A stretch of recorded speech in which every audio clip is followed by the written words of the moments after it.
तो आज रात ईरान पर बहुत बड़ा हमला होने वाला है। ये हम नहीं कह रहे हैं, बल्कि अमेरिकी राष्ट्रपति डोनाल्ड ट्रंप की तरफ से बीते कई हफ्तों के गैप के बाद एक धमकी भरा पोस्ट इस्तेमाल किया गया है, जो ट्रंप अभी तक डील को लेकर बखूबी उत्साहित दिख रहे थे। और यहां तक कि इसराइल की तरफ से जब ईरान पर जवाबी पलटवार किया गया, तब भी यही ट्रंप कह रहे थे कि तुरंत शांति करो, तुरंत युद्ध को रोको, सीज फायर करो। और क्योंकि अमेरिका और ईरान के बीच डील जो है, वो संभावित डील बहुत नजदीक हो चुकी है और हम करीब करीब उस डील के मुहाने पर खड़े हैं। लेकिन वही ट्रंप, अब उनके सुर जो है वो बुरी तरीके से बदलते हुए नजर आ रहे हैं। ये ट्रंप आज धमकी भरे लहजे का इस्तेमाल करते हुए उन्होंने एक पोस्ट लिखा है। पहले मैं आपको वो पोस्ट दिखाता हूं। उस पोस्ट को मैंने हिंदी में किया है, आप देखिए। संयुक्त राज्य अमेरिका आज रात ईरान पर हमला करेगा, जिसकी नौसेना, वायुसेना, रडार, एंटी एयरक्राफ्ट और अन्य सभी प्रकार की रक्षा, साथ ही उसकी अधिकांश आक्रामक क्षमताएं नष्ट कर दी गई हैं। किसे बता रहे हैं? ईरान को। यह कह रहे हैं कि उसकी नौसेना, वायुसेना, रडार, एंटी एयरक्राफ्ट और अन्य सभी प्रकार की रक्षा सुविधाएं जो उसके पास हैं, वो नष्ट कर चुके हैं पहले ही। बहुत जल्द निकट भविष्य में हम खर्ग द्वीप और अन्य तेल अवसंरचना स्थलों पर, मतलब जो उनके आइलैंड हैं, वहां पर जो तेल के कुएं हैं, उन सब पर कब्जा कर लेंगे। उनके तेल और गैस बाजारों पर पूर्ण नियंत्रण स्थापित कर लेंगे। ठीक उसी तरह जैसे हमने वेनेजुएला के साथ किया, जो वेनेजुएला और संयुक्त राज्य अमेरिका दोनों के लिए बेहद सफल साबित हो रहा है। इस मामले पर आपका ध्यान देने के लिए धन्यवाद।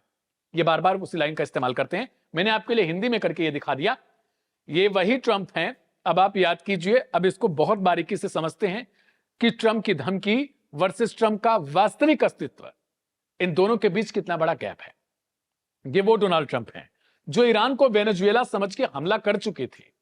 इन्हें लगा एक दो बार मिसाइलें मार देंगे, टॉमहॉक जैसी मिसाइलें जो दुनिया भर में प्रसिद्ध हैं, और उसके बाद ईरान घुटने पर आ जाएगा।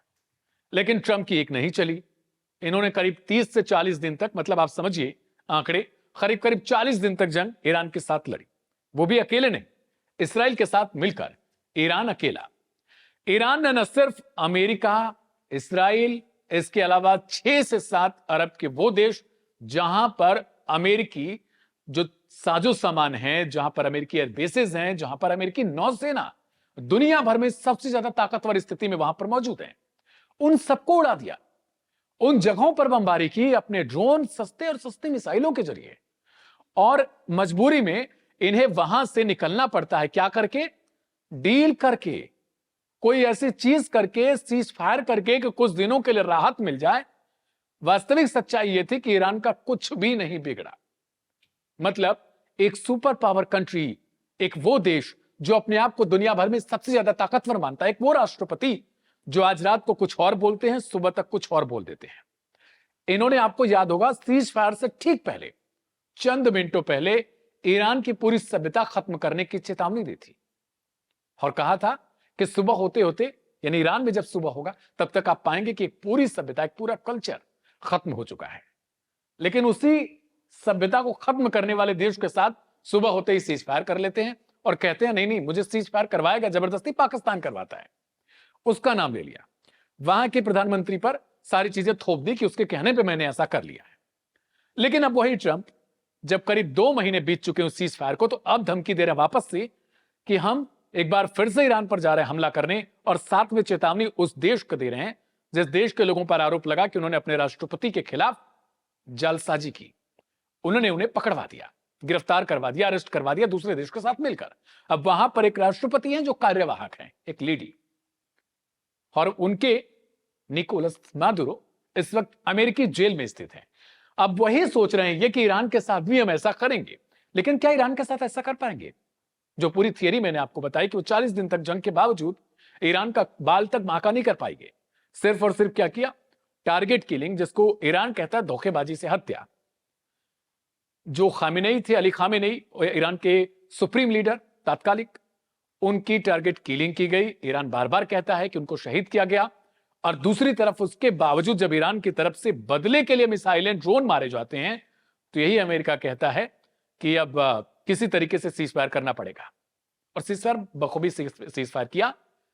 और अब जब 2 महीने बीत चुके हैं, तो वापस से अमेरिकी राष्ट्रपति आते हैं। डील डील डील डील का पूरा नाटक कर लिया।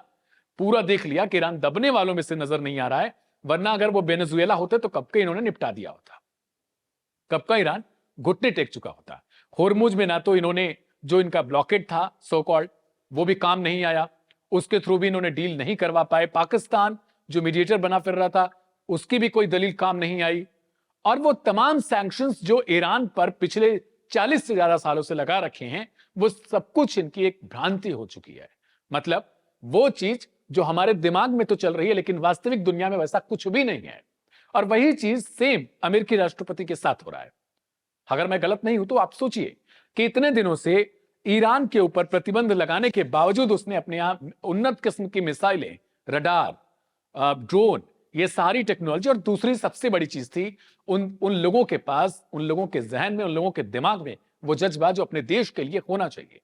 यानी मुश्किल वक्त में बटना नहीं है, एकजुट होकर सामने वाले को एक तरीके से हराना है, उसको उसके दिमागी पर एक दिमागी प्रेशर इनबिल्ड करना है। और वो सारी चीजें ईरानियों ने की। रात रात वो पिछले 102 दिनों से जाग रहे हैं, वहां पर जाकर खड़े होते हैं एक साथ उस स्क्वायर पर, जहां जो उसे आजादी का प्रतीक बताते हैं, वहां पर वो खड़े होते हैं, अमेरिका के खिलाफ नारेबाजी करते हैं।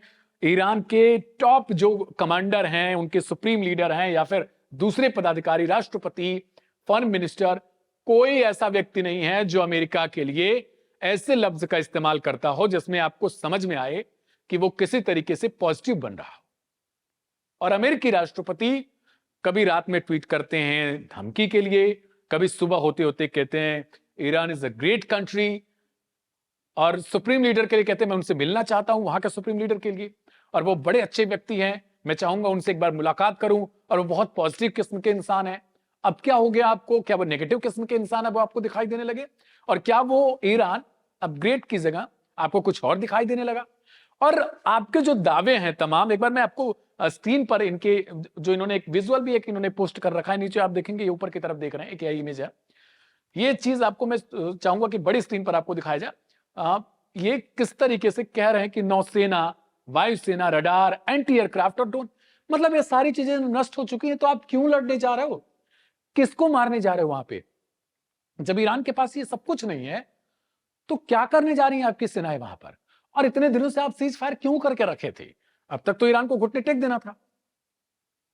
जो दुनिया भर के लोग हैं, जो जानकार हैं, जो वॉर को बहुत नजदीक से जिन्होंने कवर किया है, या फिर जो अमेरिकी राष्ट्रपति ट्रंप के दिमाग को बहुत करीब से जानते हैं, उनका कहना है कि ट्रंप एक इल्यूजन क्रिएट कर रहे हैं, या खुद के लिए या फिर अमेरिकी नागरिकों के लिए।